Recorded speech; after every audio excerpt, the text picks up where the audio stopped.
What up, we're up. I'm going to do a reading of Revelations, some of Revelations. It's a big book, so I ain't going to get all that in. But, Holy Bible, King James Version. As I said before on another platform, King James rewrote this Bible for his gain. But the thing about any religious book you read, you need to first ask for understanding. Second, use your common sense.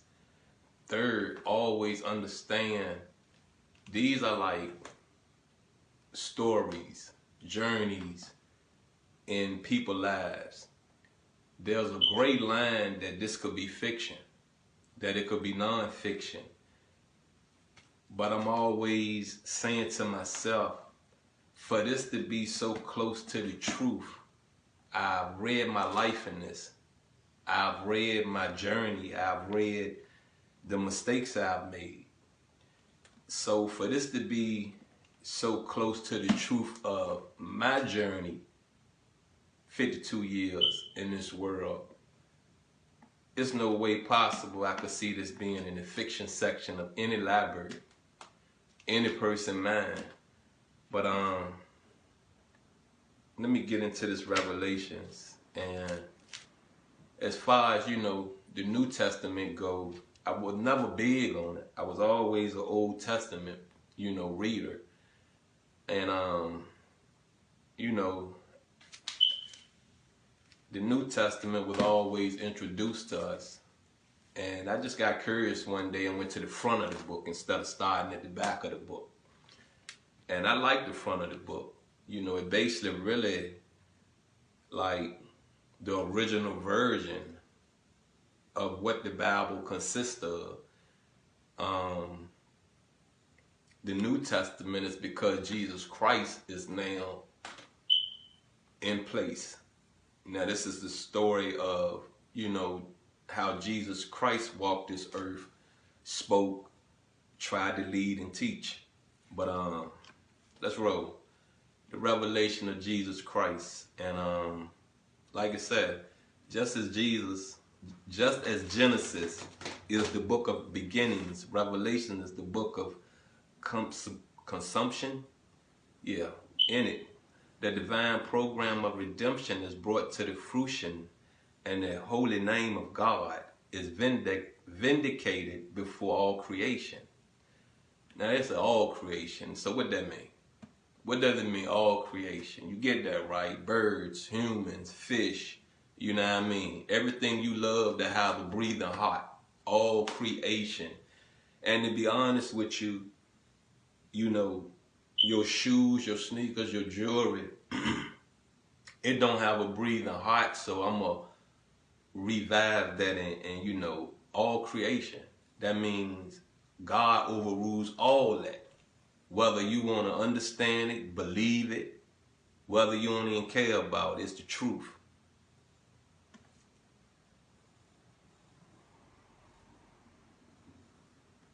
Although there are numerous prophecies in the Gospels and epistles, Revelation is the only New Testament book that focuses primarily on prophetic events. Its title means unveiling. You ever prayed for insight? You ever prayed for, can I just know something about what I'm getting into tomorrow?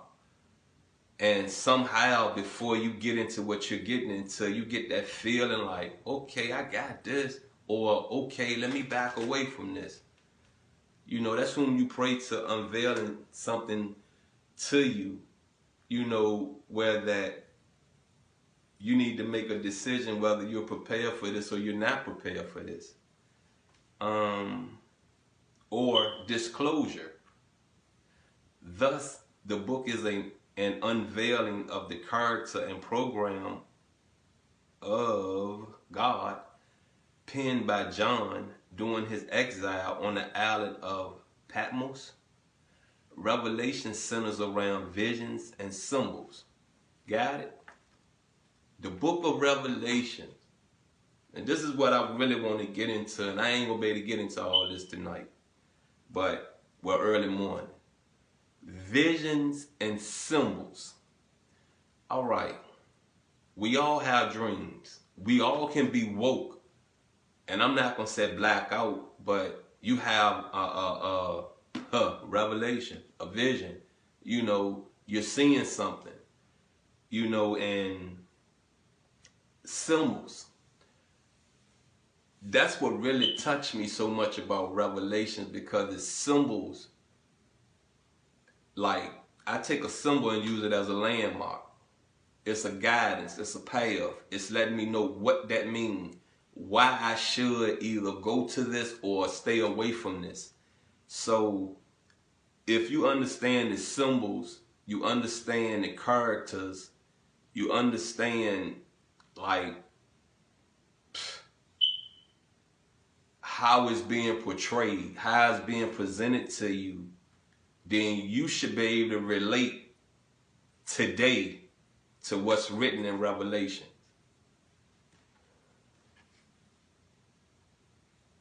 Of the resurrected Christ, who alone has authority to judge the earth. It ain't said man. It said Jesus Christ has the authority to judge the earth. So when I say it, you're not going to get to heaven unless you go through Jesus. It's right there. You got what I'm saying? Right there. I'm reading, I'm not in the chapters. I'm just reading the introduction part up here. It's right there letting you know this man walked this earth and gave his life to save this earth when Satan was getting ready to control this earth. Control it. You got me? Everything moving was going to be corrupt. Everything moving. You got me? So if Jesus Christ knew it, said, I'm going to go and give my life up so this don't happen, how can you deny that man? How can you? It's said, it's foretold, hell is a it never stops. It never goes out. It burns forever. Infinity times infinity times infinity. It don't never, you can't blow it out. You can't put water on it and it go out. So what type of world would we really be living in? Think to yourself. To remake it and to rule it in righteousness. The title of this book in the Greek text is Apocalypse. I don't know. Greek now. Greek. Remember now. Just remember. I explained to you Jesus a Hebrew. The land of Hebrew, where all the Hebrews gathered, you know, their culture.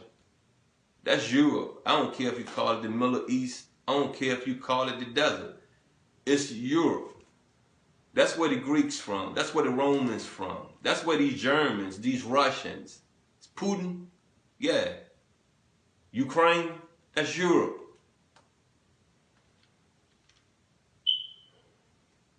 Revelation of John. It is also known as the Apocalypse, a transliteration of the word apocalypse, meaning unveiling, disclosure, or revelation. Thus, the book is an unveiling of that which otherwise could not be known. A better title comes from the first verse, Apocalypse, Iesu Christo. Hopefully I got it right.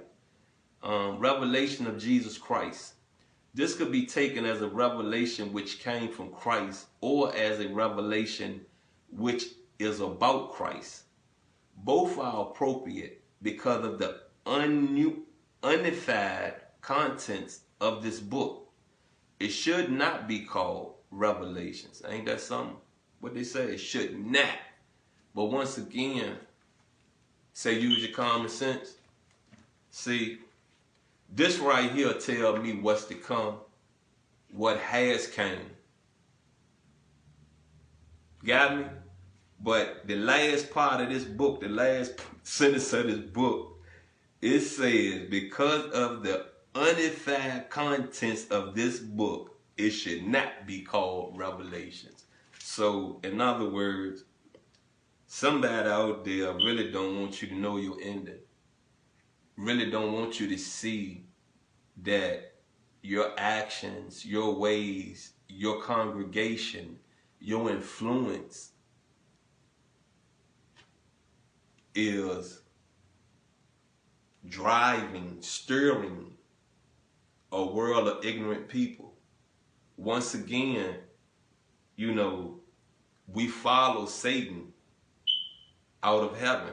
We got thrown out because we rode with Satan. We you know, however it went, you know, I could imagine Satan said, well, y'all like this up here? Because we ain't getting no respect. You know, God over there, big almighty, like, we can't go sit over there or can't go bathe over there, sleep. You know, it probably was some old jealousy stuff. And, you know, for decades, however long, you know, Satan gathered enough ignorant people to say, you know something, I'm going up against my Creator. And see, our Creator, whom you pray to, and let's go beyond Jesus. Let's go, you know, to the source. God, the Creator, the Almighty. That's your Father. You know, I really, you know, father and mother, because I see Armin as a morphodite, because we have two genders in this world. How can a man, I'm a man, so how can God be just a man and can create a woman?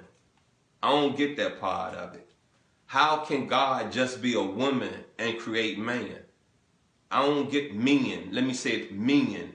I don't get that part of it, because I don't feel a woman will ever understand us 100%. And I know for a fact a man ain't gonna never understand a woman 100%.